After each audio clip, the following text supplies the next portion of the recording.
The M1 MacBook Air has been out for about 10 months now, and it's been my daily driver laptop since then. I use it for pretty much everything. I watch YouTube videos on it, I edit my own YouTube videos on it, I write my video scripts on that thing, and I like to take it on travels. You name it, it's seen it. It's seen everything I've seen, like everything I've seen. So how well of a job has it done? Well, let's find out with a little 10-month review. For reference, my M1 MacBook Air is the cheapest MacBook Air that starts at $999 US, and this same laptop has occasionally dipped down to as low as $800 in recent weeks. So if you're really interested in this laptop, look around. You might be able to find a pretty good deal somewhere. So let's dig into some of the meat of this video.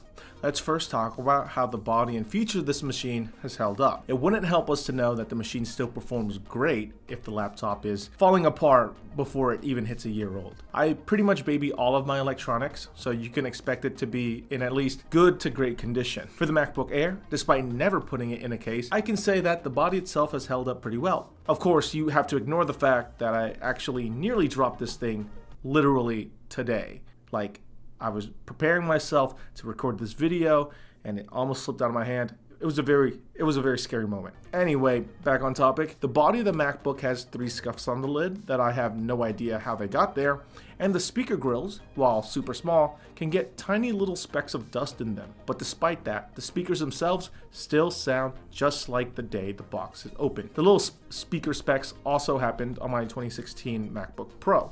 And do be warned that I originally purchased an M1 MacBook Pro instead of this M1 MacBook Air, and that MacBook Pro actually had to get sent back to Apple because it had a huge panel gap on the back side that you can fit a credit card through. I returned that MacBook Pro for this MacBook Air. So just be careful, inspect your purchases if you buy one, because this MacBook Air has a very similar seam on the bottom as well, and you just want to make sure that there's no massive gaps there. After using the M1 MacBook Air over 10 months, the battery has degraded by a whopping 1%. That's not because I barely use it, it's because this thing barely sips any battery when it's in sleep mode, and it's been power cycled, well, less than 100 times. Usually I like to try and clean products before shoving it in front of a camera, but for a long-term review like this one, I thought I'd keep some footage where it's filled with dirt and grime so that people have an idea of what it looks like a few months down the line without cleaning it. And it also lets people see how much of a slob someone could be. The keyboard works just as it has since day one. These keyboards aren't like the ones on the mid-2010 MacBooks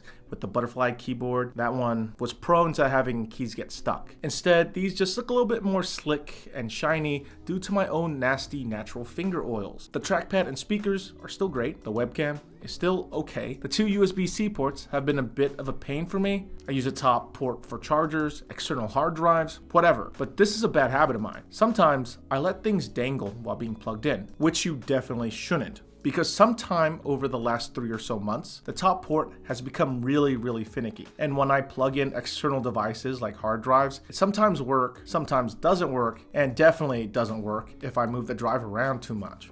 It also sometimes disconnects the drive when I move it around too much. So honestly, try to treat your 2 USB Type-C ports well. So that's my experiences with the physical features of the M1 MacBook Air.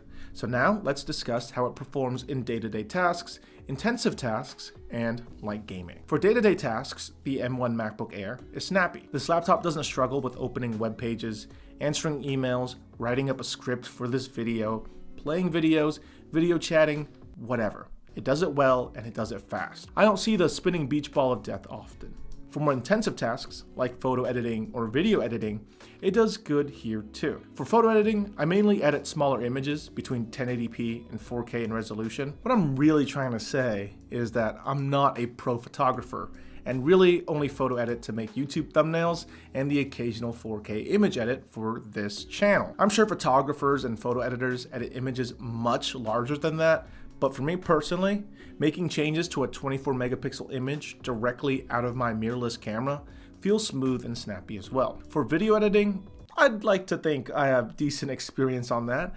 After all, my video editing machine of choice is this laptop. I edit mixed 4K footage, some in ProRes 422, Sony's XAVC-S codec, and smartphone footage. And for the most part, It does it all smoothly, even with footage stacked on top of each other. The only issue I have with it during video editing is something I mentioned in my last M1 MacBook video. If you cut and trim compressed footage, like that XAVC-S footage in 4K that I just talked about, and try to speed edit, sometimes the audio just cuts out. You then have to open a different window and do something else for a minute until audio functions again. It's super annoying, but it's something that has happened in the past, but has slowly been happening less and less. Hopefully, thanks to software updates, right? Gaming on the Mac is a bit more interesting to test because for the most part, there aren't as many games on the Mac as there are on PC. And there definitely aren't a ton of ARM Mac games out there yet that take the machine's full potential into account. But it can play some iPad and iPhone games if you're interested. I only tested 2 games on this machine.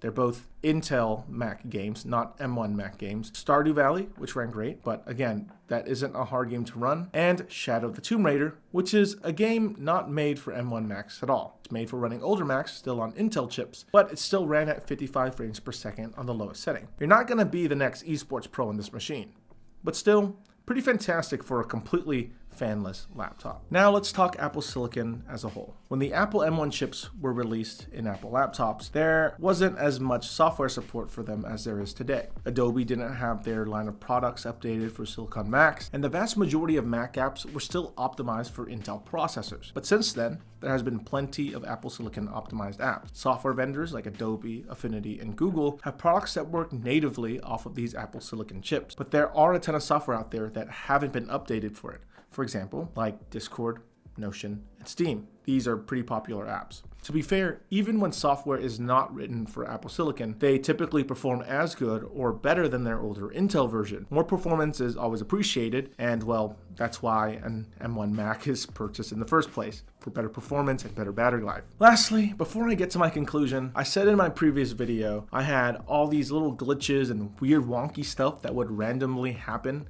I've had random reboots, the laptop acting weird when connected to a display, and random app crashes. And those have gotten less and less frequent as software written for Apple Silicon has been slowly maturing. So I have no complaints there, and I'm glad it's getting better. So I guess now, it's conclusion time. How has this machine held up for me overall? Well, it does exactly what I expect out of it, and it still does. The physical body of the machine has held up with only minor dings. The performance of the machine doesn't feel like it's been slowing down, even after 10 months. We'll see if that changes though in a few months with all the added features in macOS 12. And as the Apple Silicon Macs continue to get more stable as time goes on, performance could change there too. So if I could go back in time now, would I tell my past self to buy this laptop again?